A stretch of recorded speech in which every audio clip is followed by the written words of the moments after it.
now we start talking about Judith Sargent Murray and her essay on the equality of the sexes, which came out in 1790. Of course, first thing we do is think about audience and bias and context. And let's start with the context, right? It's 1790, so it's not long after the Revolution. And the ideas of the Revolution are permeating everything.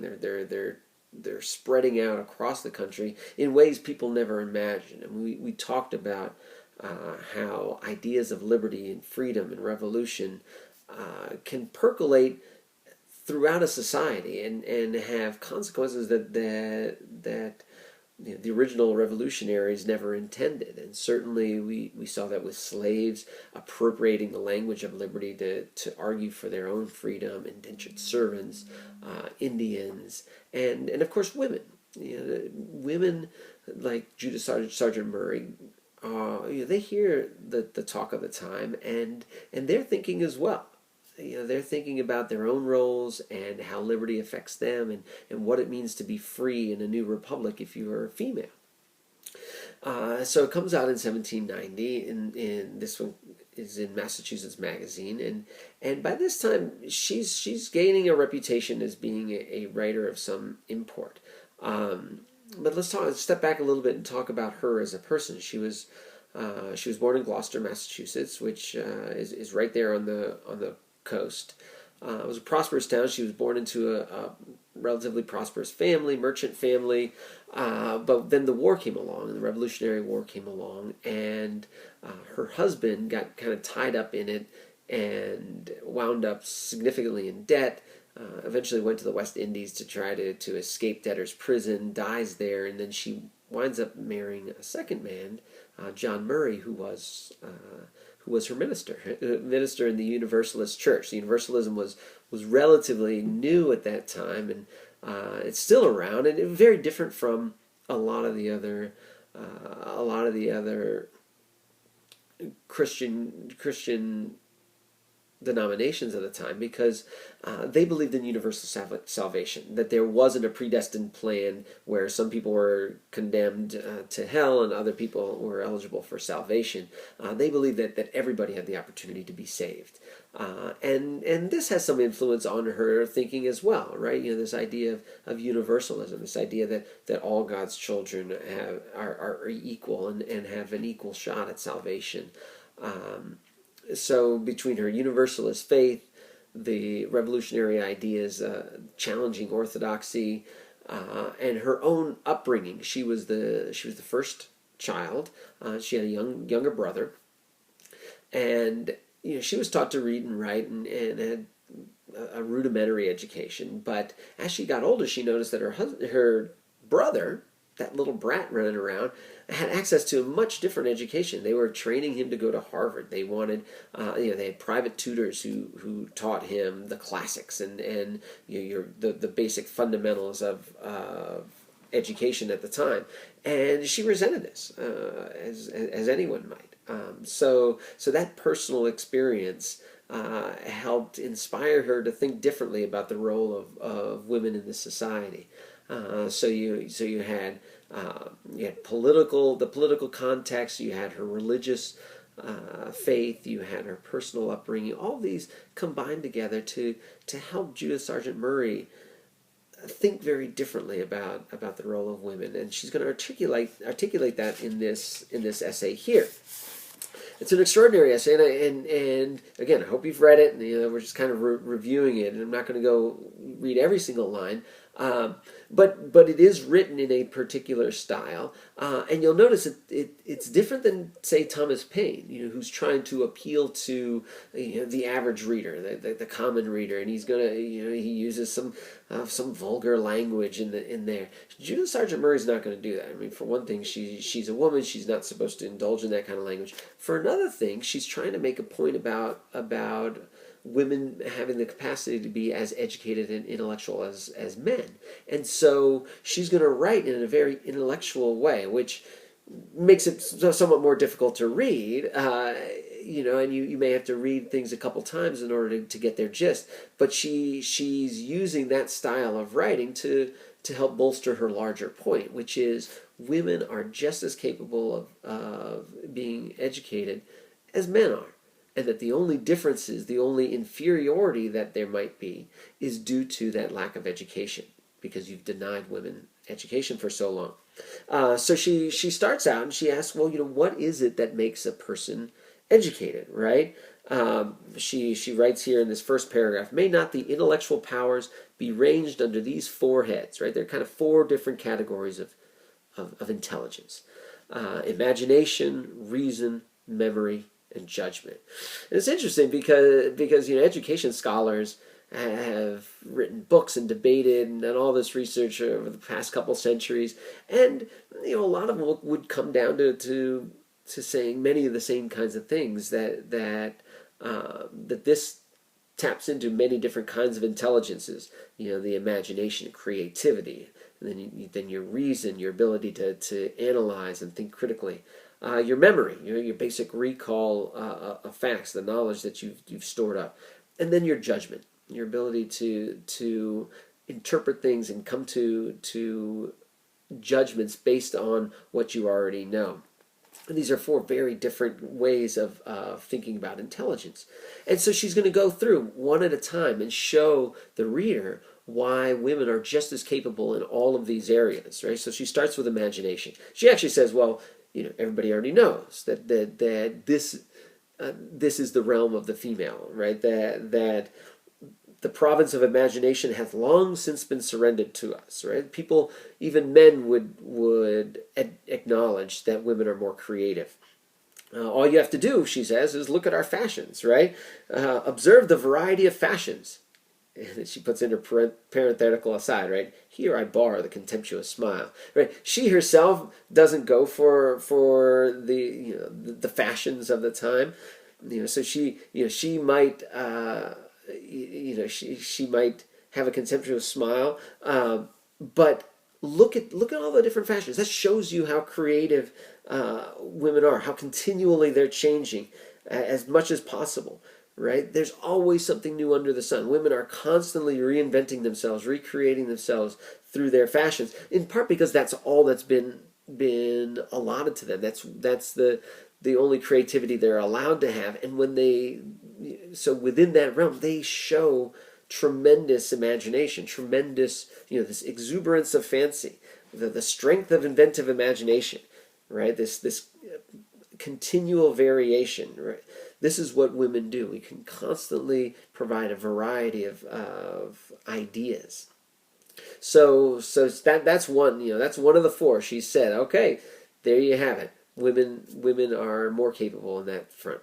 And then she's going to go on to reason and memory and then judgment. And each time she wants to lay out her case for saying that women have the capacity. Right? On page 141, she says, are we deficient in reason? Well, we can only reason from what we know. And if an opportunity of acquiring knowledge hath been denied us, the inferiority of our sex cannot fairly be deduced from this. Right? She's saying, look, any deficiencies that women in general may have in terms of their reasoning ability is only a product of education, or the lack of education, because we have not had the opportunity for education. So she's shifting the blame. She's saying, look, you're the ones who've denied us education. You can't then turn around and say, well, you're naturally inferior in terms of your reasoning ability, when reason is really just the ability to use what you know and to sort of analyze what you've learned. And so she traces the source. So may we not trace its source in the difference of education and continued advantages, right? Once you've gotten that education, you continually build upon it, and then over time you accumulate this tremendous advantage. And she says that this starts very early on, right? Will it be said that the judgment of a male 2-year-old is more sage than that of females of the same age? Probably not, right? Again, she's using this rhetorical question, which she knows the answer to, and she knows the reader is going to agree. Well, a little boy baby at 2, a girl baby at 2, their reasoning ability is pretty much the same. But from that period, what partiality, right? What a difference in their upbringing. How the one is exalted and the other depressed by the contrary modes of education which are adopted. The one is taught to aspire, the other is easily confined and limited. And you can hear the resentment of that older sister, right? Thinking about her brother and what a difference it made that he had this education, he had these tutors, he learned the classics, and she was never allowed. So you can hear that frustration.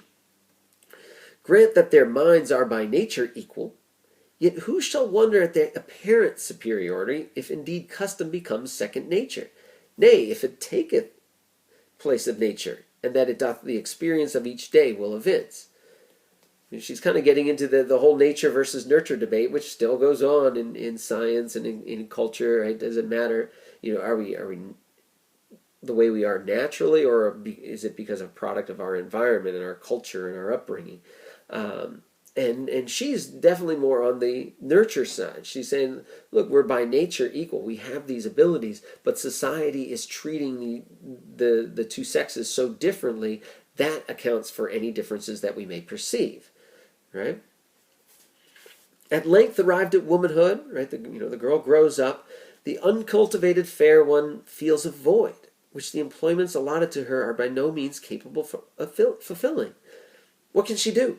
To books she may not apply, or if she doth, to those only of the novel kind, lest she merit the appellation of a learned lady. And what ideas have been affixed to this term, the observation of many can testify. Okay, so here she's making a comment about how people treat smart women. Okay, so first she says, look, she grows up, she's not been allowed to have this education. There's a void. There's a sense of longing there, a sense of emptiness, right? There's nothing but education that can fulfill that void. But she's not allowed. She can't apply. She can't learn. She's not supposed to read on her own and become educated on her own unless she's reading the equivalent of romance novels. Lest she merit the appellation of a learned lady, right? And that's interesting, because in our time we might say, "Oh, a learned lady, that's pretty good." That's a compliment. But she's indicating that the ideas that have been affixed to this term, everybody knows this is a bad thing. Right? And you actually hear echoes of this today. I mean, especially among college women. When they're talking about the dating scene, they'll often say, look, guys don't like smart girls. Right? That there's this idea that if a girl is too smart, then that renders her much less attractive in the eyes of society. And this goes way back. This idea that, hey, if you're becoming educated as a woman, you're stepping out of your place. You're becoming a learned lady, and that's not something that you want to do. It's sort of like being smart is good. Being a smart ass is not, right? That being educated is good if you're a man, but being educated too much as a woman, well, then you are not womanly enough anymore. And so she's talking about this unhappiness that women feel. Meantime, she herself is most unhappy. She feels the want of a cultivated mind. She knows that there's more to life out there. And she tries in vain to find ways to fill that void. And is she united to a person whose soul nature made equal to her own, right? Is she married to someone of her capabilities? Well, if so, education hath set him so far above her that in those entertainments which are productive of such rational felicity, she's not qualified to accompany him. So she experiences a mortifying consciousness of inferiority, which embitters every enjoyment. Right? She's saying even if she finds and marries somebody who is her equal, right, and whose soul is equal to hers, whose intellect is equal to hers, he's had so much more education, he's had so much more refinement that she feels this tremendous sense of inferiority compared to him, and it's based solely on the difference in education and experiences that they've had. Of course, doth the person to whom her advanced faith has consigned her possess a mind incapable of improvement, right? If she marries somebody who's sort of not as smart as she is or not as capable as she is, then she's equally wretched in being so closely connected with an individual whom she cannot but despise, right? So that doesn't make her any happier, because now she just despises this man who's had all these opportunities and doesn't do anything with them, right? So now, was she permitted the same instructors as her brother, with an eye, however, to their particular departments? For the employment of a rational mind, an ample field would be opened. Right? Again, you hear that resentment of the older sister, right? If she just had the same education as her brother, then we wouldn't have these problems. She wouldn't be so wretchedly unhappy. There would be there would be an ample field open for her to enjoy.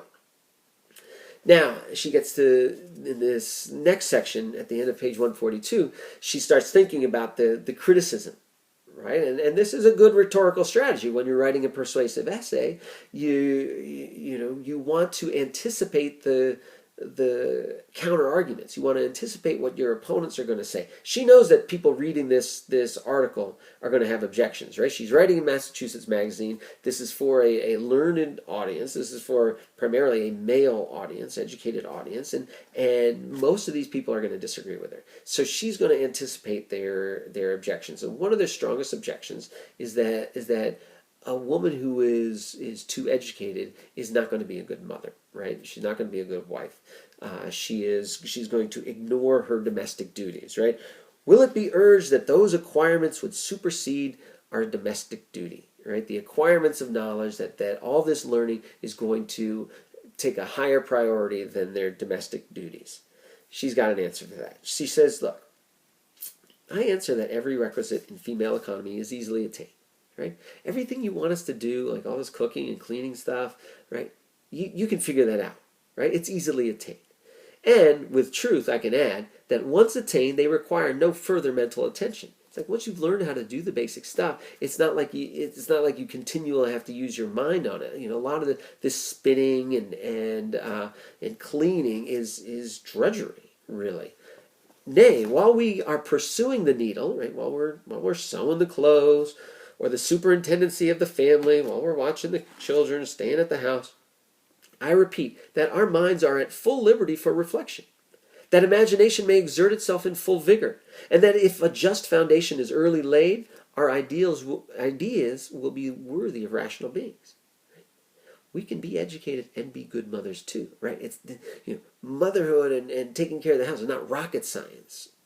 Right? We can do this at the same time. We can think rational thoughts. We can have these ideas while we're doing these other things. In fact, while I'm sitting spinning, with the needle, I can be thinking of all kinds of things. And then, if we were industrious, we might easily find time to arrange them on paper. Right? And then we can put those ideas down on paper.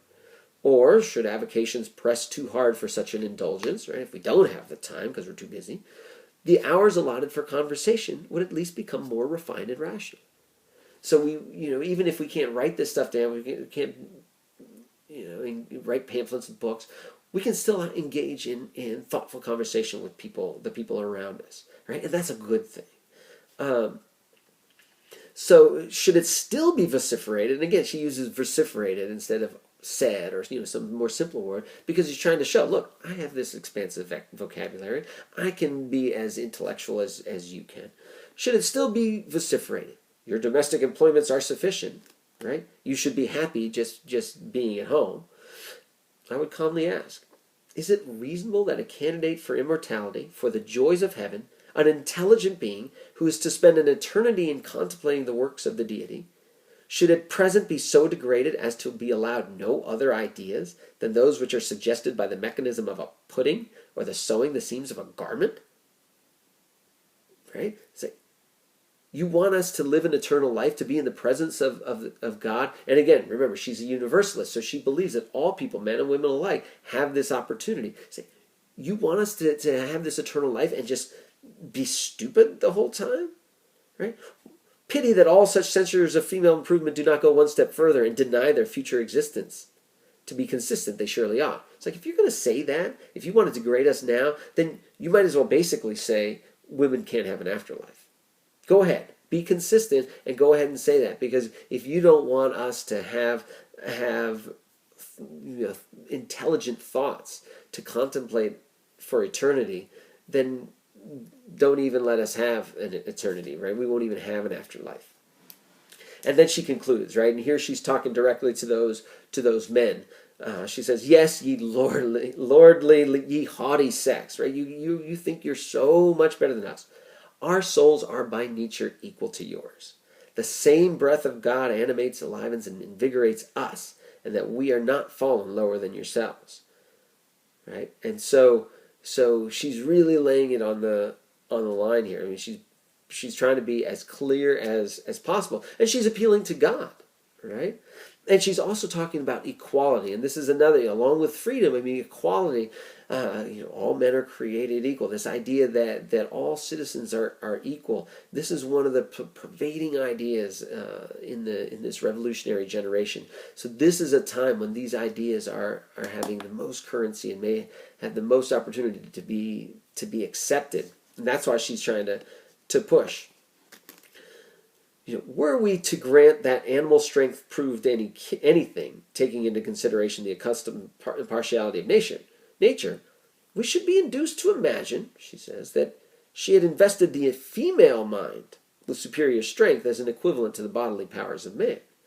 Right? So she says, if anything, thinking about natural abilities, men are naturally stronger in body. And so to balance that, we could argue that women are naturally stronger in mind. But we're not going to go there, right? She steps back. But waiving this, however palpable advantage, for equality only we wish to contend, right? All we're asking for is equality. And, reading this and thinking, wow, she's writing this in 1790.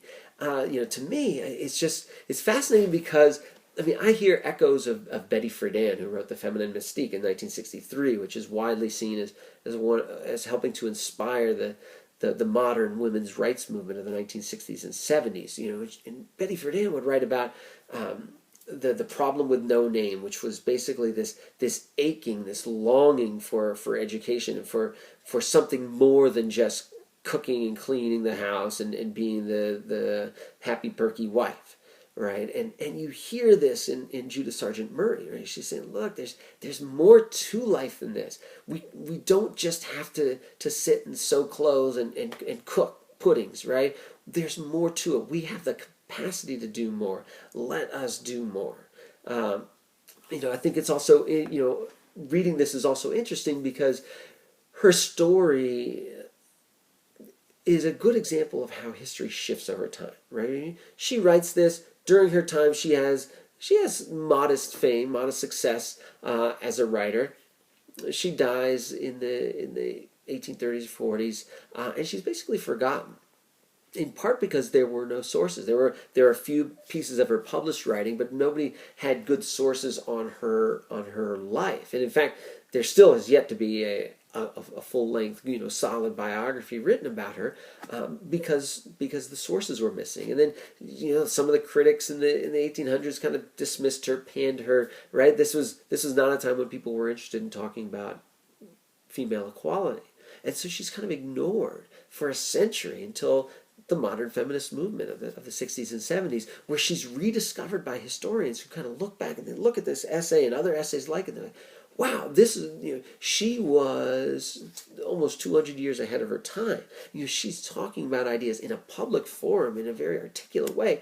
These are ideas that we are only now coming back to in the 1960s and 70s. So historians of the 60s and 70s kind of revive her, bring her writings back into the public conversation, print them up again in books like this, and say, look, this was out here. These ideas were percolating in the 1790s, and then this is remarkable. Is that in 1984 they were cleaning out this old plantation house in Mississippi near where Judith Sargent Murray had died, and they found volumes and volumes and volumes of her letters. She had thought of herself as an historical figure, and so when she would write a letter of correspondence, she would copy it out into these manuscript books. So she'd send the one letter off, and then she'd have the copy of what she wrote with the date and everything in the book. And so suddenly historians had this trove of writing where they could start to piece together much more about her background and the influences on her thinking. And so now she's kind of part of the canon almost, right? You don't want to talk about the Revolutionary War era without talking about its effects on women. And if you're going to talk about its effects on women, you're going to include Judith Sargent Murray. So it's just interesting. Again, history is what we make it, right? It's our interpretation of what's happened in the past. The things that happened in the past are done. You can't make stuff up, but you can rediscover things that we've forgotten about. And Judith Sargent Murray is a great example of that. So read your next piece on George Washington and his farewell address. The last question for your homework this week is on Judith Sargent Murray. I just want your opinion. What do you think of Judith Sargent Murray's argument, and how do you think it was received at the time? So, what do you think of Judith Sargent Murray's argument, and how do you think it was received at the time? I'll see you in class.